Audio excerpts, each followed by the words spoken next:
प्रिय बंधुओं, श्राद्ध पक्ष चल रहा है और अपने पितरों के प्रति हम अपनी आदरांजलि प्रस्तुत कर रहे हैं। पिछले दिनों में जो भीषण त्रासदी पूरी दुनिया में आई है, इसमें अनेक लोगों ने अपने परिजनों को खो दिया है।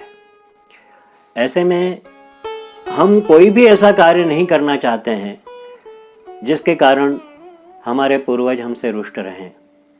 ऐसे कुछ प्रश्न हमारे सामने आए हैं जिनका समाधान आवश्यक हो गया है। एक प्रश्न पूछा है, पिछले दिनों में आपने देखा होगा वीडियो में, लेकिन ये बार बार पूछा जा रहा है और इसे हजारों लोगों ने पूछा है कि गया श्राद्ध करने के पश्चात क्या हमें श्राद्ध फिर से करना है, क्या पितरों को जलांजलि देना है, तर्पण करना है, पिंडदान करना है अथवा नहीं करना है। अब ये प्रश्न बड़ा अजीब है, इसके संबंध में विस्तृत चर्चा हो चुकी है, लेकिन ये चर्चा का महत्वपूर्ण विषय है। देखिए, गया श्राद्ध जो है यह महत्वपूर्ण है और गया श्राद्ध के पश्चात हमें घर पे तर्पण नहीं करना है अथवा जलांजलि नहीं देना है, ऐसा कहीं भी निषेध वाक्य प्राप्त नहीं होता है।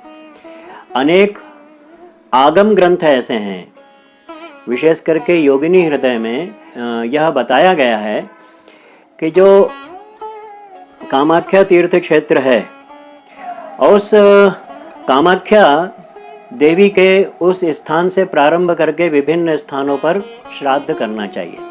लेकिन वो श्राद्ध कौन सा है, बहुत बारीकी से ध्यान दीजिएगा।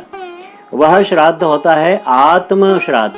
आत्म के लिए पिंडदान करना, स्वयं के लिए जीवित अवस्था में अपने लिए पिंडदान करना। और वह जो आता है उसमें आता है गयांतम पिंडदानम। कहने का तात्पर्य कि वह जो स्वयं की मुक्ति के लिए अपने ही हाथ से अपना पिंडदान करने वाली जो स्थिति है, वो विभिन्न तीर्थ स्थानों में पिंडदान करते हुए मनुष्य को गया क्षेत्र तक आना है और गया में गयांतम, गया में जाकर के वह पूर्ण हो जाता है। गया के पश्चात के जो क्षेत्र हैं जहाँ पर तीर्थ आदि हैं, उनमें पिंडदान नहीं करना है।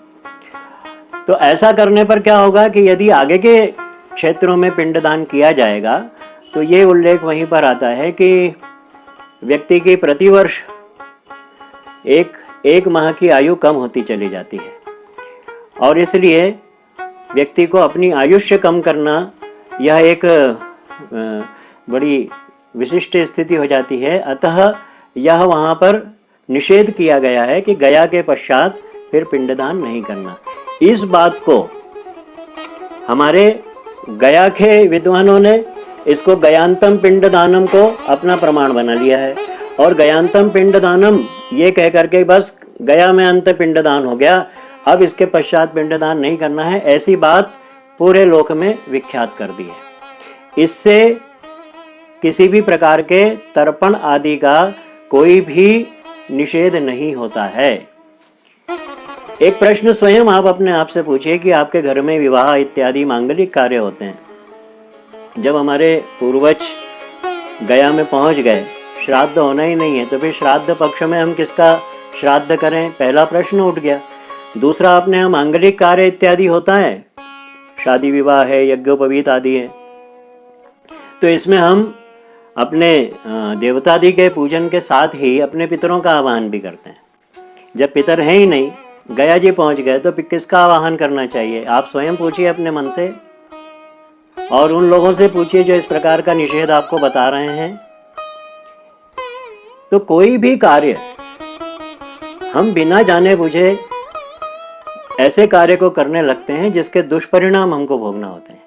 एक बात हमेशा ध्यान रखें कि हमारे घर में प्रत्येक दिन नित्य कर्म होता है और नित्य कर्म में नित्य याग, पितृयज्ञ, यह हमारा महत्वपूर्ण कर्म है और इस कर्म को हमें करना ही है। एक बार दूसरा कर्म छूट जाए तो चलेगा, लेकिन पितरों का कर्म नहीं छूटना चाहिए। इसलिए तर्पण नित्य क्रिया है और गया श्राद्ध हो जाने के पश्चात भी हमें अपने यहाँ तर्पण करना है और श्राद्ध पक्ष में अपने पूर्वजों के लिए उनकी निर्धारित तिथि पर श्राद्ध करना है। नमस्कार।